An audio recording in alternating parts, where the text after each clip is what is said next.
And hello everyone, this is Bouncy Springs here today, and I'm taking a look at the Tier 8 North Carolina.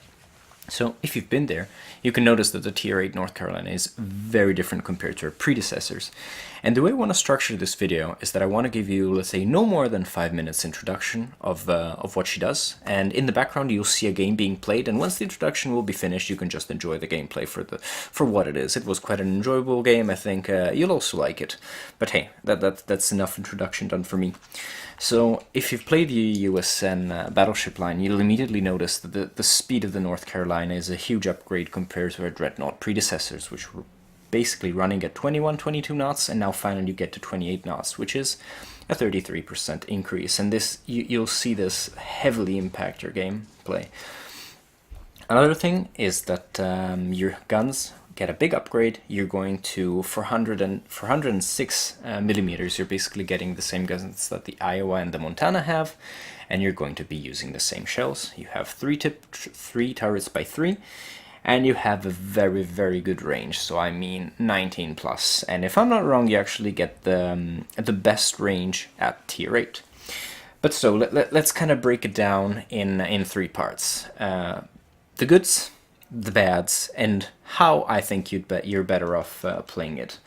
Okay, so the goods is that, as I mentioned before, you have the best range at Tier 8, which can also be buffed if you have the spotter plane, but that's a bit of a hit and miss, because dispersion above 14-15 kilometers starts to be troublesome in the North Carolina, but more with that later on.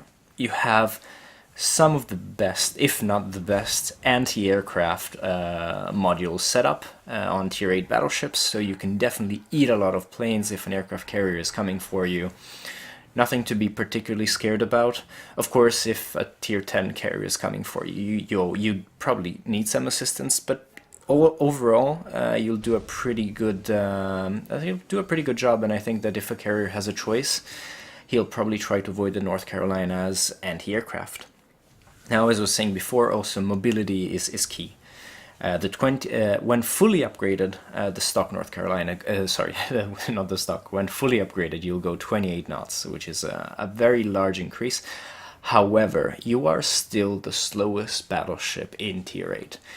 It's not by much, but given how Tirpitzes and Bismarcks are so prevalent, and they have beast secondaries, if they manage to close into that 10-kilometer gap where they start shooting at you with everything they got, well, basically you can't you can't run away fast enough. Either you can do it with weird angling, and maybe you can make sure that you set your course in a different direction compared to the Bismarck or the Tirpitz, but if they have you on lockdown, you can't escape, just because you're the slowest battleship of Tier 8, unfortunately.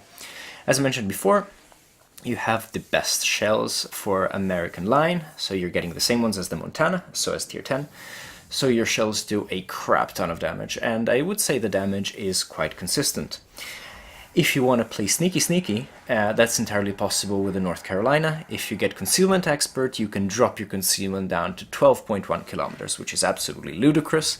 And if played in tandem with support ships, this can be very devastating. And you're basically a giant destroyer. So instead, for the cons, and honestly, I really like the North Carolina, but I have to be honest, there are some downsides.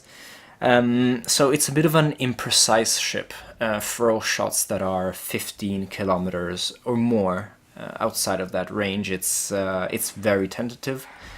You really need to look at the lead time very effectively, and the reason why is also linked to the next point, is that the shell velocity is very low in the North Carolina. But what does shell velocity mean? Like in practice, low shell velocity means that basically when you shoot at long range, your shells are going to go up in the air and then fall down in a very large arc.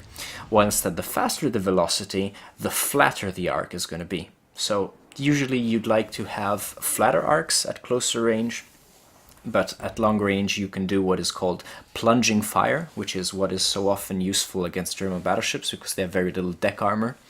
But the fact is that with plunging fire in the North Carolina, you have to lead by a lot. Those shells seem to be hanging in the air forever.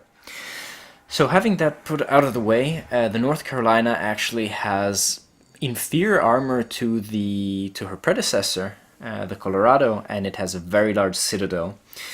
And to be completely honest, guys, if you even dare flash your broadside, you're gonna take a paddling. You're gonna take a lot of damage. So be extremely careful, because you can kind of get away with it if you're playing maybe against tier 6, tier 7 battleships, but against your contemporaries at tier 8 and plus, you're gonna get wrecked. Like, you could lose 35k health in one salvo, if not more. It's just that your citadel is very large and it's not particularly well protected. Though, more on that also later. Compared to other ships, especially given the predominance, of German battleships, your secondaries are not that great. You have great anti-aircraft, but in terms of your secondaries, even if you go for a full secondaries build, the result is still a bit meh. In all fairness, you won't be melting definitely not destroyers, and you're never gonna melt a cruiser with your secondaries. You're gonna get torpedoed to death if you try that. Last but not least, your torpedo protection is the worst at tier 8. It is 19%, which is then instead compared to the 28% of the Amagi and the 22% of the Bismarck. Okay, not so much of a distance with the Bismarck, but still that 3% is quite significant.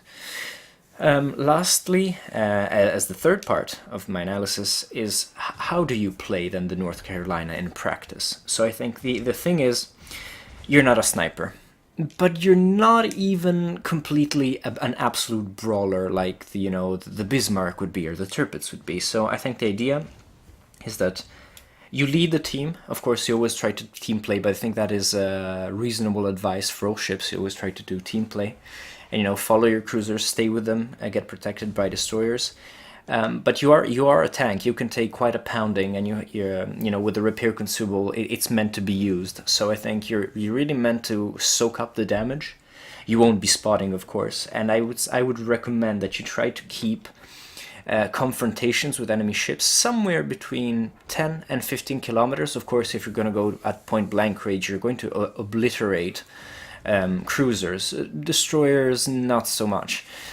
But I mean, given that you have low torpedo belt protection, you really want to avoid putting yourself in the situation of getting torpedoed. So try to stay in that sweet 10-15 kilometer range where your guns are very accurate. It's very easy to score citadels and do big damage, and it's also doable to bow tank. So basically, to just use your two main turrets in the front and kind of forget about your back turret. I think that is especially useful when you're 1v1ing versus another battleship, because if you show your broadside, you're going to get colossal damage. I think overall, the North Carolina has quite a reliable damage output, and you have terrific anti-aircraft, so you can fend for yourself, but if you see that there's like a big strike going towards you, you can even move and try to assist your friends. And I think that pretty much sums it up. Yeah, one last thing, your rudder shift time is decent, but nothing too special. I think overall, the North Carolina can, has its. I think overall it's a balanced ship. And the last thing is that the good thing is that in its stock configuration, it's still pretty good. It's not perfect, but it will work. So yeah, guys, I think this is going to be pretty much it for the review, and I'm just going to leave you to the rest of the gameplay. I hope you enjoyed it, and as always, please like and subscribe if you like what you saw. And if you have any other, suggestions on how to play the North Carolina, you're more than welcome to tell me. Bounce Springs, over and out.